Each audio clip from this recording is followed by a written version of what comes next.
नमस्कार, मी शर्वरी कुलकर्णी बोरकर आणि मी आज तुमच्या समोर डबल लाईफ या माझ्या नाटकाबद्दल बोलण्यासाठी आले आहे. डबल लाईफ हे म्युझिकल कॉमेडी आहे. माझ्या मते गेल्या अनेक वर्षात म्युझिकल कॉमेडी असं नाटकच कुठलं आलेलं नाही. म्हणजे त्याच्यात कॉमेडी आहे आणि म्युझिक सुद्धा आहे. आणि सगळ्यात गंमत या नाटकाची म्हणजे या नाटकात पूर्णपणे 100% लाईव्ह म्युझिक आहे. आमचे 4 म्युझिशियन्स प्रत्येक शोला आमच्या असतात आणि सगळी गाणी लाईव्ह होतात.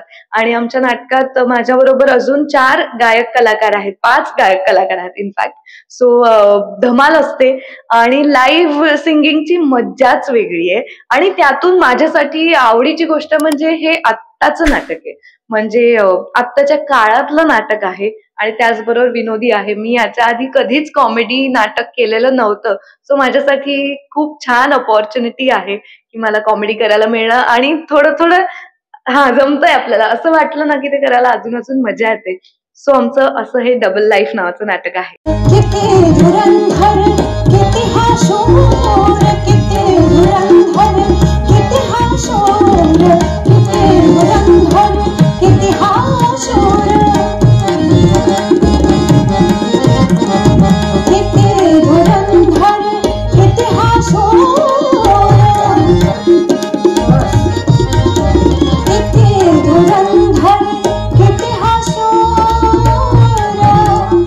माझ्या पात्राचं, माझ्या कॅरेक्टरचं नाव नताशा असं आहे.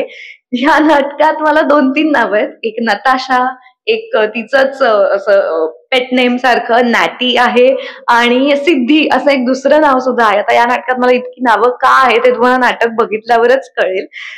पण सिद्धी ही तिच्याच वयाच्या एका मुलाच्या प्रेमात पडलेली मुलगी आहे आणि आत्ताच्या जनरेशन मधल्या मुली असतात तशीच ती आहे.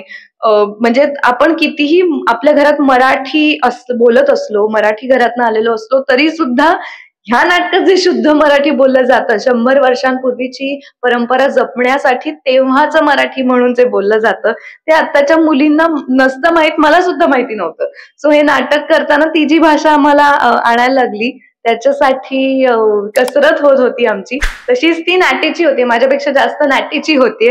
सो अशी ही नाटी आहे जी दोन्ही दगडांवर पाय ठेवण्याचा प्रयत्न करते की आत्ताची तिची जनरेशन आणि प्लस तिला ह्या तिच्या सासरी एक्सेप्टन्स मिळावा म्हणून ती परंपरा जपण्यासाठीचा तिचा प्रयत्न, अशा कसरतीत ती पुढे जाते आणि ती शेवटी सगळ्यांची मनं जिंकते. तर ती का जिंकते, कशी जिंकते, काय काय करते हे बघण्यासाठी तुम्हाला नाटक बघावं लागेल.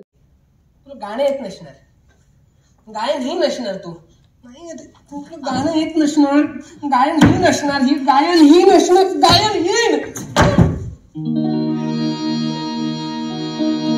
गायनहीन म्हणताना था, गायनहीन म्हणताना था. माझा अभ्यास म्हणजे मला थोडं गाणं येतं. हेच मुळात माझं क्वालिफिकेशन होतं नाटकासाठी निवडलं जाण्याचं. मी काही म्हणजे मोठी गायिका नाही, पण मला या नाटकाच्या गरजेपुरतं गाणं नक्कीच येत होतं. म्हणून माझी नताशासाठी, नाटीसाठी माझी निवड झाली, माझं सिलेक्शन झालं. आणि त्याच्यानंतर मला हे कळलं, मला आधी एवढंच माहिती होतं की हे संगीत नाटक आहे. तर हे संगीत नाटक नाही हे मला नंतर कळलं.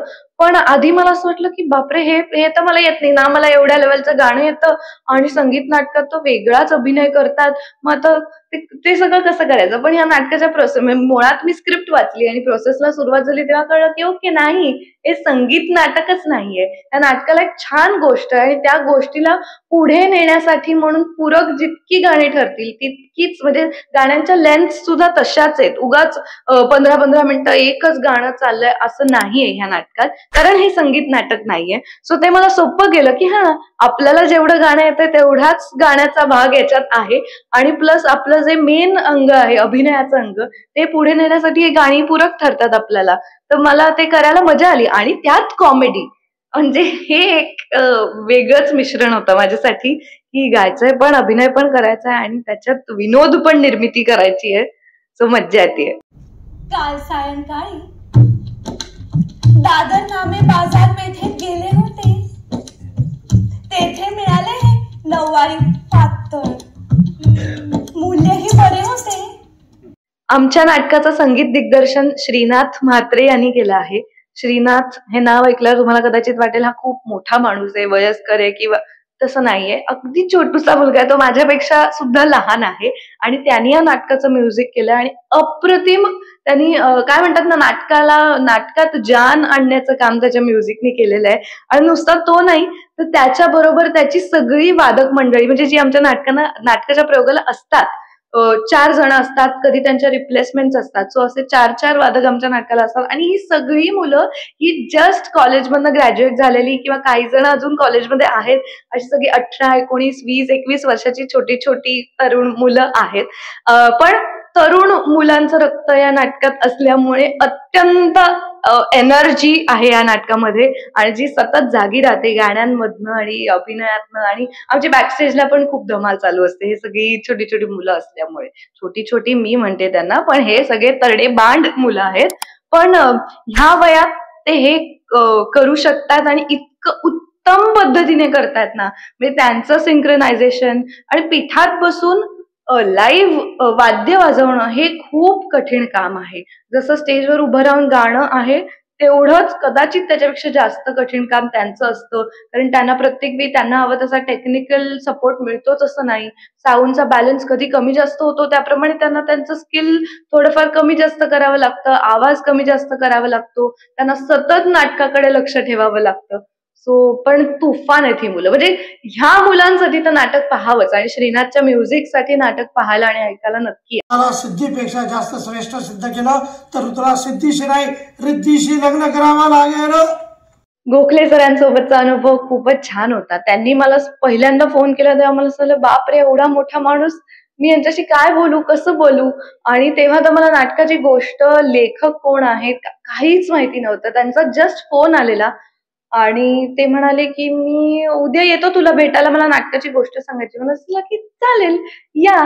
आणि मग ते आले आणि त्यांनी मला इतकं कम्फर्टेबल करून टाकलं पहिल्याच भेटीत. मला थोडंसं अशी भीती होती की बापरे एवढा मोठा माणूस, त्यांच्या घरात इतकी संगीत नाटकाची परंपरा आहे, मी तर मला काय गाणं पण येत नाही आणि अभिनयात पण मी नवीन आहे. पण त्यांनी खूपच कम्फर्टेबल करून टाकलं. आणि माहित नाही त्यांनी माझ्याबद्दल कुठून ऐकलं होतं, माझ्या कामाबद्दल की नाही माहित नाही, पण त्यांच्या बोलण्यात मला माझ्याबद्दल एक कॉन्फिडन्स दिसत होता. सो मला वाटलं की येस आपण हे करू शकतो. मग दुसऱ्याच दिवशी त्यांनी मला रिडिंगलाही बोलवलं आणि मग ते सगळं सुरूच झालं.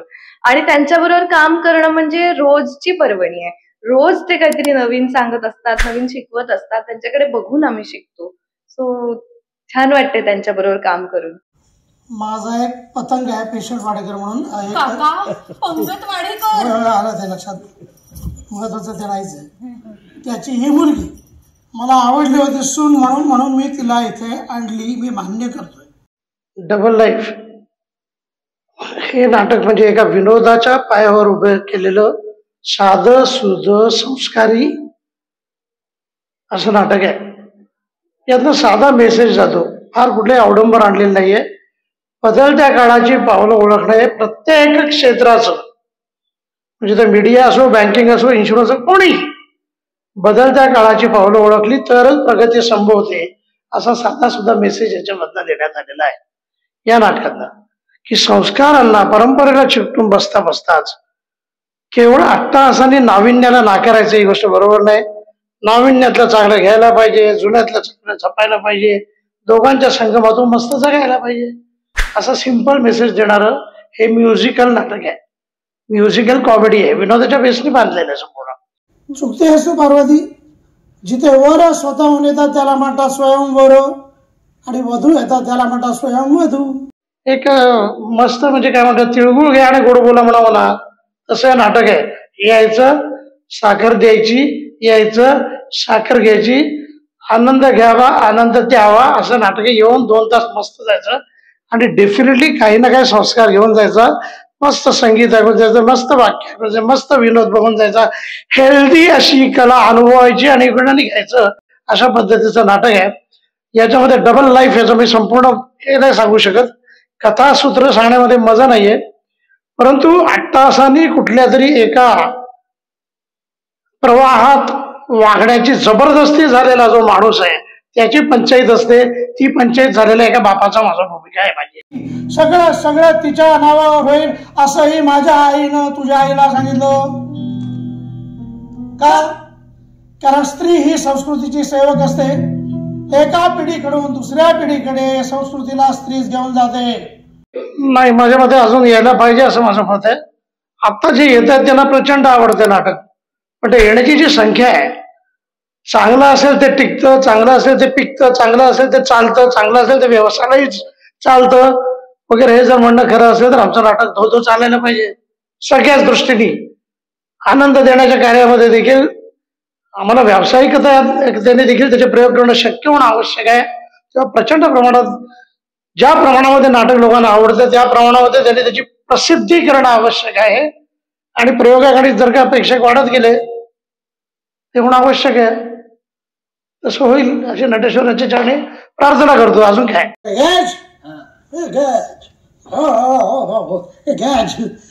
खरा दो आज के जैसा मजा जिंदगी में कभी आया ही नहीं था यार. क्या बात. डॅड, मला आधी सांगा, हा ड्रेस घालून तुम्हाला कसं वाटतंय? मोकळं मोकळं वाटतं. यातली जी उडणारी धारंबळ आहे त्या मराठीमध्ये बोलणं 50 वर्षापूर्वीच्या मराठीमध्ये बोलायचं, किंवा त्या माणसांनी आजच्या काळामधलं बोलायचं, व्हायस वर्सा आहे. दोघांची पंचायत कशी होती तेच तर नाटक आहे. ते प्रसंग कसे घडतात ते बघायचं असेल तर तुम्ही यायचं आहे. नाटक, सिरियल, सिनेमा, निवेदन, एकपात्री, काव्यवाचन, काय वाटेल ते असं, कला प्रांतातलं काही मला आवडत. असं काय सासूबाई? अहो, माझे पती नव्हेत का ते? तडजोड मला ही चालणार नाही. नमस्कार, मी दीप्ती भागवत आणि डबल लाईफ या नाटकामधली पार्वती. पार्वती म्हटल्यानंतर कुठेतरी पारंपरिकते बरोबर जोडलं गेलेलं हे जे शीर्षक आहे किंवा नाव आहे त्यावरून तुम्हाला अंदाज आला असेल. पण डबल लाईफ असं नाटकाचं नाव आहे, मग ह्याच्यात पार्वती काय करते? पारंपरिकता, आधुनिकता ह्याचा अपूर्व संगम म्हणजे आमचं डबल लाईफ हे नाटक आहे. नाटकामध्ये काय काय आहे तर नाटकामध्ये नाट्य अर्थातच आहे, त्याच्यात विनोद आहे, खळखळून पोट धरून हसायला लावणारी छानशी कॉमेडी आहे, म्हणून तर आम्ही त्याला म्युझिकल कॉमेडी असं म्हणतो. बरं, म्युझिकल सुद्धा आहे, पण मग म्युझिक फक्त नाट्यसंगीत पद्धतीनं येणार आहे का तर तसं नाहीये. नाट्यसंगीत जे तुम्हाला ऐकायला मिळतं तर ते पॅरेडी स्वरूपात ऐकायला मिळतं. त्याबरोबरीनं नवीन गाणी सुद्धा डबल लाईफ मध्ये आहेत, जी आधुनिक म्हणजे सगळ्या यंग जनरेशनला सुद्धा खूप आवडणारी आहेत. म्हणजे अगदी गिटार, त्यानंतर क्लॅप बॉक्स किंवा कीबोर्ड अशी आधुनिक इन्स्ट्रुमेंट सुद्धा आम्ही नाटकामध्ये लाईव्ह स्वरूपात वाजवतो किंवा लाईव्ह स्वरूपात गाणी तुम्हाला ऐकायला मिळतात. या बरोबरीनं संवादिनी म्हणजे हार्मोनियम देखील आहे, तबला, म्हणजे एक म्युझिकल सुद्धा तुम्हाला खूप आनंद देणारं असं आमचं नाटक आहे. मगाशी म्हटल्याप्रमाणे खळखळून हसायला होणारं नाटक आहे. सध्याचं आपलं जे लाईफ आहे, आपलं जे आयुष्य आहे ते फार धक्काधक्कीचं झालेलं आहे. टेन्शन्स किंवा खूप स्ट्रेस हे आपल्याला काही नवीन नाहीये, पण या सगळ्यामधून जरा तुम्हाला थोडंसं रिलॅक्स व्हायचं असेल, या सगळ्यातनं बाहेर पडायचं असेल तर 2.5 तास तुम्ही फक्त नाट्यगृहात या. निखळ मेजवानी देण्याची जबाबदारी आम्हा सगळ्या कलाकारांची आहे, ते आम्ही तुम्हाला भरभरून देऊ.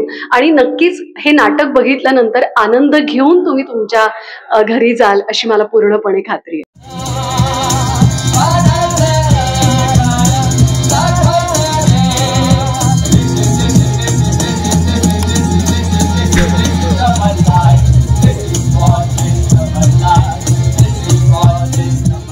नाही म्हटलं तरी आपण आता इंग्लिश बोलायला लागलेलो, मराठी, इंग्लिश, मध्ये मध्ये हिंदी शब्द येतात आणि काळ बदलतो त्याप्रमाणे आपण ठरवून नाही पण नकळतपणे ते शब्द आपल्यात येतात किंवा आपण बोलले जातात आपल्याकडून. पण आमचे दिग्दर्शक रणजित पाटील यांना मी ह्याचं पूर्णपणे श्रेय देईन. रणजितने इतकं सुंदर पद्धतीनं प्रत्येक म्हणजे फक्त माझीच व्यक्तिरेखा नाही तर प्रत्येकाची व्यक्तिरेखा उभी केलेली आहे असं मी म्हणेन. की आता बघ ना, म्हणजे एक शब्द जो नाटकात येतो तो रवी वासरी येतो. आपण काय म्हणतो रविवारी म्हणतो, पण त्या काळामध्ये रविवासरी म्हटलं जायचं. तर इतक्या लहान सहान गोष्टी सुद्धा लक्षात ठेवून अर्थात लेखकांनी, आमचे रवींद्र भगवते त्यांनी लिहिलेलं होतं, पण रणजितने सुद्धा आग्रहाने ती भाषा 100 वर्षांपूर्वीची बोलली जावी यासाठी तो पूर्णपणे प्रयत्नरत होता. आणि मग आपला दिग्दर्शक आपल्याला सांगतोय म्हटल्यानंतर कलाकाराची सुद्धा अभिनेत्याची जबाबदारी असते की त्याने जे सांगितलंय ते आपल्याला आपल्या अभिनयातनं 100 काय 1000% आणायचंय. थोडंसं जड गेलं होतं मला आधी, पण जसजसे आमच्या तालमी व्हायला लागल्या, रिडिंग व्हायला लागलं, वाचन व्हायला लागलं बघा असं होतं. तर जसजसं ही प्रोसेस होत गेली त्याप्रमाणे मग ते अंगवळणी पडलं. आता बघा छान मराठी बोलायला लागली. तर असं खरंय, म्हणजे नाटकात सुद्धा 100 वर्षांपूर्वीची भाषा आहे, आधुनिकता सुद्धा आहे. मला पुन्हा पुन्हा ते सांगावंसं वाटतंय, कारण एकूणच म्युझिकल म्हटल्यानंतर संगीत नाटक नाही, तर नाट्याबरोबर येणारं म्युझिक म्हणून हे म्युझिकल आहे असं मला सांगायला आवडेल. पार्श्वसंगीत सुद्धा जे आहे तेही लाईव्ह आहे, हे आमच्या नाटकाचं वेगळेपण आहे असं मी म्हणेन. कारण पूर्णपणे एकही म्हणजे एक फक्त टेलिफोनची रिंग आहे ती वगळता पूर्ण नाटकामध्ये नाट्याबरोबर येणारं जे पार्श्वसंगीत आहे ते सुद्धा लाईव्ह वाजवणारे आमचे वादक आहेत. त्यामुळे सगळ्यात आधी त्यांचं श्रेय खूप मोठं आहे. जेव्हा तुम्ही लाईव्ह म्युझिक म्हणजे प्रत्यक्षदर्शी संगीत तुम्हाला गायचं असतं, गायन असतं, नाट्यसंगीत म्हणजे पूर्वीच्या काळी तर तो पूर्णपणे तो एक रंगभूमीने संगीत रंगभूमी हा जो काळ होता तो किती गाजलेला आपल्याला माहितीये. पण खरोखर नाट्याबरोबरीनं गाणं हे खूप अवघड आहे. 3 तासांची मैफल तुम्ही करता फक्त गायकी म्हणून किंवा गाण्याची, ती पूर्णपणे वेगळी आहे. आणि नाटकामध्ये गाणं हा भाग आहे हा पण पूर्णपणे वेगळा आहे. म्हणजे स्वरांचे चढ उतार तुम्हाला नाटकामध्ये आवाज लावायला लागतो आणि त्याच्या वेळेला तुम्हाला गावंही लागतं. तर ही जी पार्वती आहे ती जरा वरच्या पट्टीतली आहे, म्हणजे फार शिस्तप्रिय आहे. त्यामुळे मला जरा गाणं आणि माझे संवाद याच्यामध्ये थोडासा माझं मला खूप वर्किंग करायला लागलं, त्याच्यावरती काम करायला लागलं. पण फायनली जमलंय आता, म्हणजे गातेही अभिनय सुद्धा करते. अरे जाऊ.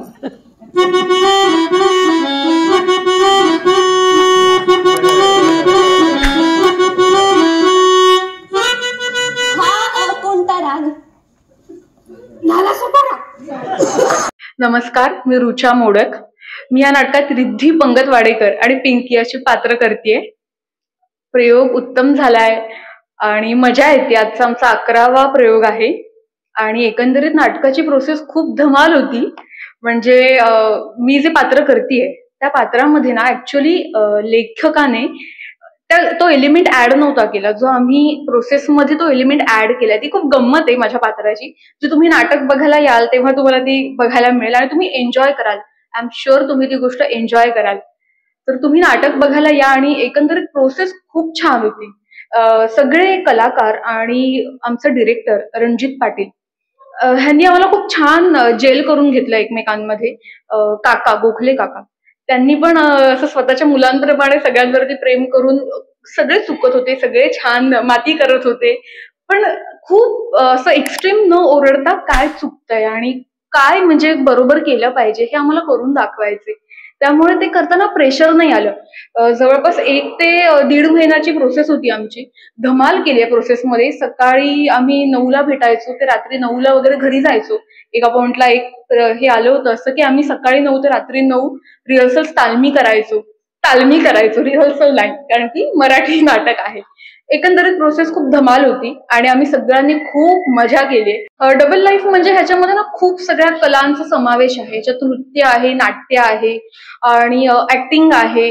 वाद्य वाजवते मी एक. माझं संगीताशी तसं फार हे नाहीये किंवा मला नाही कळत, संगीताचा एक बाज माझ्याकडे नाहीये, पण तरी मला म्युझिकल कॉमेडी हे नाटक करायला मिळालंय. ती नटेश्वराचीच प्रार्थना आणि नटेश्वराचीच काय म्हणू आपण त्याला कृपा, नटेश्वराचीच कृपा आहे माझ्यावरती. त्यामुळे मग ते मला करायला मिळालंय. म्युझिकल कॉमेडी आहे, कॉमेडी पण आहे, म्युझिक पण आहे, संगीत आहे, वाद्य आहे, नृत्य आहे, नाट्य आहे, ऍक्टिंग आहे, सगळं काही आहे. तुम्ही हसूनही जाल इथून आणि एक चांगला मेसेज घेऊन नाट्यगृहाच्या बाहेर पडाल, एवढंच मी सांगेन. बापरे, अभ्यास म्हणजे तसं बघायला गेलं तर मी एकच गाणं ह्याच्यामध्ये गातेय. म्हणजे माझं कॅरेक्टरच असं आहे की मी गाणारी नाहीये. त्यामुळे मला असं सांगितलं तुला हवं तसं तू गा. सो माझा सच संगीताचा अभ्यास मी नाही केला, पण कॅरेक्टरसाठी अभ्यास, भूमिकेचा अभ्यास सगळेच जण करतात. तिचे काय कंगोरे आहेत, ती इथे अशीच का रिॲक्ट होईल, तिथे ती तशीच का रिॲक्ट होईल, ह्याचा अभ्यास आम्ही केला. जसं मी मगाशी म्हटलं की स्क्रिप्टमध्ये लेखकाने तो एलिमेंट नव्हता लिहिला, ते असं, पण आम्ही प्रोसेसमध्ये ती एक गोष्ट एलिमेंट तो ऍड केला आणि तो खूप मजा येते तो मला करताना. रादर मी मध्ये मध्ये पण बाहेर तशीच वागते, तसंच बोलते. तो काय येते तुम्हाला नाटक बघायला आल्यावरच समजेल. पार्वते, हे तू काय चालवले आहेस? तुला पदार्थ नक्की आधुनिक आहेत का नाही हे माहीत नसतानाही तू ते खाल्लेस, जिभेचे चोचले पुरवलेस. ब्रिटिशांच्या वाद्यावर नक्की राग कोणता आहे हे माहीत नसतानाही तू नालासोपारा राग ऐकलास. नमस्कार, मी विजया महाजन. नाटकाविषयी सांगायचं म्हणजे डबल लाईफ हे म्युझिकल कॉमेडी नाटक आहे. रंगशारदा प्रतिष्ठान तर्फे हे नाटक नवीनच आलेलं आहे आणि हे नाटक खूप छान आहे. म्युझिकल कॉमेडी असल्यामुळे बघायला पण जे बघायला प्रेक्षक येतात तेही खूप खुश होत आहेत, आनंदित होत आहेत आणि मलाही हे नाटक करताना खूप छान वाटलं. एक वेगळ्या पद्धतीची भूमिका मला या नाटकात करायला मिळाली. माझी या नाटकातली जी भूमिका आहे ती सासूबाईंची भूमिका आहे, मोठ्या सासूबाई. आणि ही भूमिका वेगळ्याच पद्धतीची आहे, म्हणजे आहे घरातलीच भूमिका, पण त्याला एक वेगळीच ट्रीटमेंट दिलेली आहे. ते तुम्ही प्रत्यक्षात जेव्हा नाटक बघाल तेव्हा तुमच्या लक्षात येईल. पण ही भूमिका अतिशय छान आहे आणि ती करताना मला खूप मजा आली. नाटकाचा प्रवास खूपच छान होता आणि माझ्या पेहरावावरनं तुमच्या लक्षात येत असेल की माझी जी भूमिका आहे ती आत्ताच्या काळातली तुम्हाला दिसणार नाही. साधारण परंपरागत असं जी भूमिका आहे त्या पद्धतीत माझा रोल आहे आणि जुन्या नव्याचा संगम हे आपल्या या नाटकामध्ये आहे. त्यामुळे जुनही आहे, म्हणजे जुन्या प्रथा परंपरा हे देखील आहे आणि नवीन ज्या चांगल्या गोष्टी आहेत त्याही आपण इथे या नाटकामध्ये आपण सादर करतोय. त्यामुळे जुन्या नव्याचा संगम अशा पद्धतीची म्युझिकल कॉमेडी आहे आणि मला हा रोल करताना खूप छान वाटलं. मी जी पारंपरिक जे जुन्या पद्धतीचं जे आहे रोल तो माझ्या पेहरावावरनं तुमच्या लक्षात येतोय. त्यामुळे तो करत असताना एकंदरीत तो पेहराव, त्यावेळची ती भाषा, हे सगळं बोलताना खूप छान वाटलं, मजा आली.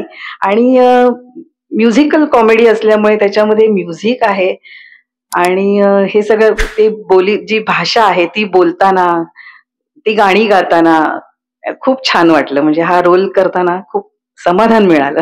अहो आजवर ती कल्पनेत रमत होती, स्वप्न पाहत होती, पण आज प्रत्यक्ष तिच्या लाडक्या मुलाला श्रीरामाने आशीर्वाद दिला.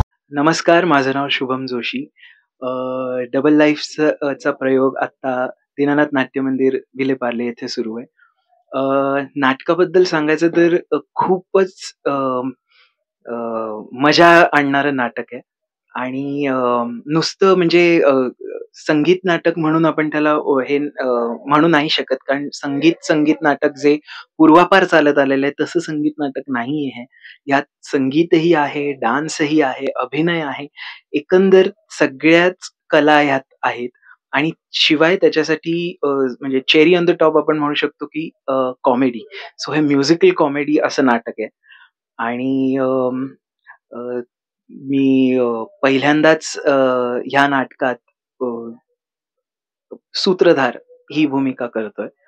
सो सूत्रधार म्हणजे एक प्रेक्षक आणि नाटक, जे नाटकातली पात्र आहेत यांच्यामधला एक दुवा असतो. त्यामुळे त्या प्रकारची भूमिका माझी आहे या नाटकात आणि एकंदर खूप मजा मस्तीत आम्ही नाटकाच्या तालमीही केल्या आणि तसेच नाटकाचा प्रयोग करतानाही प्रचंड मजा येते. तू हे पिझ्झा आणि बर्गर कसं मागवलंस? अरे मी नाही मागवलं, मग तुमच्या दोघांच्या डब्यात घरगुती जेवणच होतं ना. हो, पण आमचे डबे उघडले तर त्यात हे पिझ्झा आणि बर्गर. मला वाटतं डबे एक्सचेंज झाले असणार, कुणाच्या तरी ऑर्डर चुकून आपल्याला आली. पण बर्वे खानावळीत हे सगळं मिळतं. डबल लाईफ हे नाटक माझं पहिलं व्यावसायिक नाटक. मी उदित पाटील. मी या नाटकामध्ये गजानन उर्फ गॅज हे पात्र साकार करतोय. ह्या नाटकाची अख्खी जी प्रोसेस आहे ती जवळपास 1-1.5 महिन्याची होती. त्याच्यात असं होतं की गाणारा नट पाहिजे होता तर त्याच्यासाठी मी ऑडिशन दिलं होतं आणि माझी निवड झाली. त्यामुळे हे एक पारंपरिक संगीत नाटकासारखं नाहीये. ह्याच्यात म्युझिक हे एक नाटकाला म्युझिकल कॉमेडी हा जो जॉनर आहे तो फार कमी वेळा मराठी नाटकातनं पोचलेला आहे. म्हणजे संशय कळू हे नाटक होतं ते संगीत नाटक म्हणून तसं फार्सिकल आणि कॉमेडी नाटक होतं. पण बऱ्याच वर्षानंतर म्युझिकल कॉमेडी ह्या जॉनरमध्ये मराठी नाटक आणि त्याच्यातनं एक असा संदेश की नवीन आणि जुनं ह्या दोन्ही संस्कृतीची कशी सांगड घालता येईल हा संदेश द्यायचा आम्ही त्याच्यातनं प्रयत्न करतोय. आता आमचा हा 11वा प्रयोग आहे. तर त्याच्यात जे 10 प्रयोग झाले त्याच्यात गजानन हे कॅरेक्टर साकारताना खूप खूप नवीन प्रकारे त्याचे पैलू सापडत गेले आणि अखंड प्रोसेस जी 1-1.5 महिन्याची होती त्याच्यात जे आमचे दिग्दर्शक रणजित पाटील ह्यांनी जे आमच्याकडनं वर्किंग करून घेतलं त्याच्यातनं हे कॅरेक्टर आणि नाटक फुलत गेलं. हे असं एक पात्र आहे जे आत्ताची जी करंट जनरेशन आहे ती कुठेतरी जुनी संस्कृती परंपरा हे आणि आता जे वेस्टर्न कल्चर म्हणा किंवा जे मॉडर्नायझेशन आहे ह्याच्यामध्ये नेमकं काय फॉलो करायचं ह्याच्यात जे ह्या ज्या डायलेमामध्ये अडकलेले असतात ना तर तेच हे पात्र आहे गॅज किंवा गजानन. म्हणजे तो असा असतो की तो आहे ऍक्च्युली त्याचं खरं नाव गजानन पण तो बाहेर लोकांसाठी म्हणून तो त्याचं नाव गॅज सांगत असतो कारण टू ब्लेंड विथ द आत्ताची जनरेशन. त्यामुळे मग बाहेर लोकांमध्ये तो कसा वावरतो आणि तसंच घरी ज्यावेळी 100 वर्षांपूर्वीची संस्कृती पाळायची असते त्यावेळी त्याचा वावर कसा असतो. सो हा जो फरक आहे तो या नाटकामध्ये दाखवण्याचा माझ्या पात्रातनं मी प्रयत्न करतो. म्युझिकल कॉमेडी म्हणजे तसं मला माझं थोडी म्युझिक बॅकग्राऊंड आहे त्यामुळे कारण की मी 8 वर्ष गाणं शिकलोय त्यामुळे शास्त्रीय संगीत काय असतं ह्याचा अंदाज आहे. पण त्याचबरोबर आत्ताची जी गाणी म्हणजे नॉट जस्ट वेस्टर्न गाणी बट आत्ता जो मराठीतली जी आत्ताची चालू आहेत सिनेमातली गाणी त्याचंही तर असं होतं की जनरली संगीत नाटक म्हटलं किंवा जुनं संगीत म्हटलं तर त्याचा खूप निश ऑडियन्स आहे किंवा तेवढी ती गाणी आत्ताच्या जनरेशन पर्यंत पोहोचली नाही.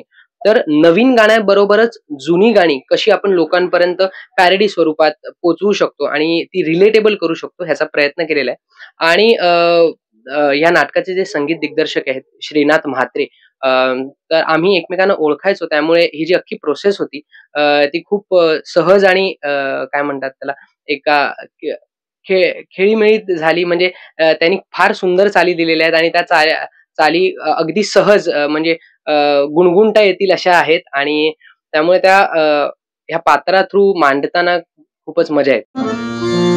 गजाननाला गजाननाचा झाला दृष्टांत, गजाननाला गजाननाचा झाला दृष्टांत, भेट होईल स्वभार्याची राम मंदिरात, भेट होईल स्वभार्याची राम मंदिरात.